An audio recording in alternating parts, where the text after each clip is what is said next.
আপনি কি প্রতিদিন পুজো করেন, তবুও জীবনের শান্তি বা সফলতা পাচ্ছেন না? মনে হচ্ছে ভগবান যেন আপনার প্রার্থনা শুনছেন না।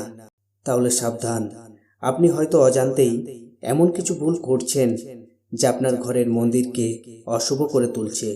আজকের এই ভিডিওতে প্রেমানন্দজি মহারাজ এমন কিছু গোপন নিয়ম ও সতর্কতা শেয়ার করেছেন যা জানলে আপনার ভাগ্য পরিবর্তন হয়ে যেতে পারে। তাই ভিডিওটি একদম শেষ পর্যন্ত দেখুন, কারণ শেষের নিয়মটি সবচেয়ে গুরুত্বপূর্ণ। বন্ধুরা, আমরা অনেকেই প্রতিদিন নিয়ম করে পুজো করি, প্রদীপ জ্বালাই, ধূপ দিই, ফুল দিই, কিন্তু কখনো ভেবে দেখেছেন কেন এত কিছু করার পরেও জীবনের সমস্যা কমে না?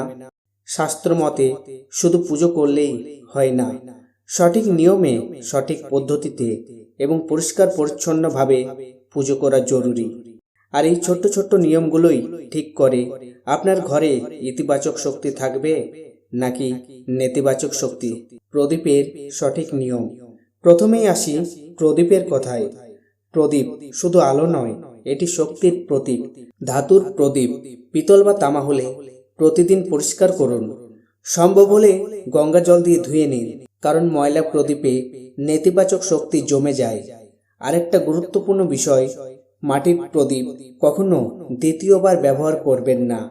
একবার ব্যবহার করার পর সেটি জলে দিয়ে দিন, এতে আপনার পুজো শুদ্ধ ও ফলদায়ক হয়। এবার আসি ঘন্টা বাজানোর রহস্য। বন্ধুরা, ঘন্টা বাজানো শুধু একটা রীতি নয়, এটি ঘরের পরিবেশকে পবিত্র করার একটি উপায়। কিন্তু এখানে কিছু নিয়ম আছে। সবসময় ডান হাতে ঘন্টা বাজান। ভোগ দেওয়ার সময় ঠিক 5 বার ঘন্টা বাজাতে হবে। এতে ভগবানের দৃষ্টি আকর্ষিত হয় বলে মনে করা হয়।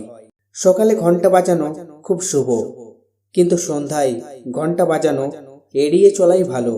আর যদি বাড়ির দরজায় গরুর ঘন্টা লাগান, তাহলে ঘরের নেতিবাচক শক্তি প্রবেশ করতে পারে না। এবার আসি পুজোর দিক ও আসনের নিয়ম। আপনি কিভাবে বসে পুজো করছেন, এটাও খুব গুরুত্বপূর্ণ। সবসময় মুখ পূর্ব দিকে রেখে পুজো করুন, কারণ পূর্ব দিককে ইতিবাচক শক্তির উৎস বলে ধরা হয়। আরেকটা বড় ভুল, অনেকেই ভগবানের মূর্তি মেঝেতে রেখে দেন। এটা একেবারেই করবেন না।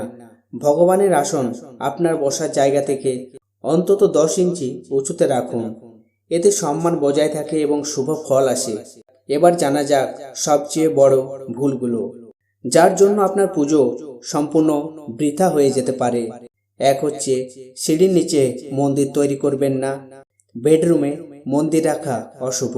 যদি বাধ্য হন, তাহলে রাতে অবশ্যই পর্দা দিয়ে ঢেকে রাখুন। পুজোর সময় কালো কাপড় পরবেন না। বাসি বা শুকিয়ে যাওয়া ফুল ব্যবহার করবেন না, এতে নেতিবাচক শক্তি বাড়ে। একই দেবতার একাধিক মূর্তি রাখবেন না, এতে শক্তির ভারসাম্য নষ্ট হয়। এবার জানা যাক প্রদীপ রাখার সঠিক দিক। প্রদীপ কোথায় রাখছেন, এটাও অত্যন্ত গুরুত্বপূর্ণ।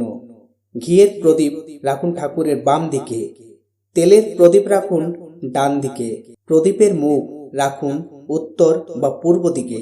সলতের ক্ষেত্রেও নিয়ম আছে। ঘিয়ের প্রদীপে সুতির সলতে, তেলের প্রদীপে লাল মৌলি সুতোর সলতে ব্যবহার করুন। এই ছোট্ট নিয়মগুলোই আপনার ভাগ্য বদলে দিতে পারে। বন্ধুরা, অনেকেই বলেন, আমি তো প্রতিদিন পুজো করি, তবুও কিছু হচ্ছে না। এর আসল কারণ হলো এই ছোট ছোট ভুলগুলো মনে রাখবেন।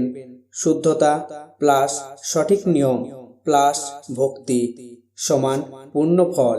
আপনি যদি এই নিয়মগুলো মেনে চলেন, তাহলে আপনার ঘরে সুখ, শান্তি এবং সমৃদ্ধি আসবেই।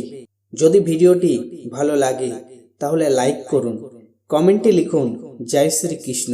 আর এমন আরো আধ্যাত্মিক ভিডিও পেতে চ্যানেলটি সাবস্ক্রাইব করতে ভুলবেন না।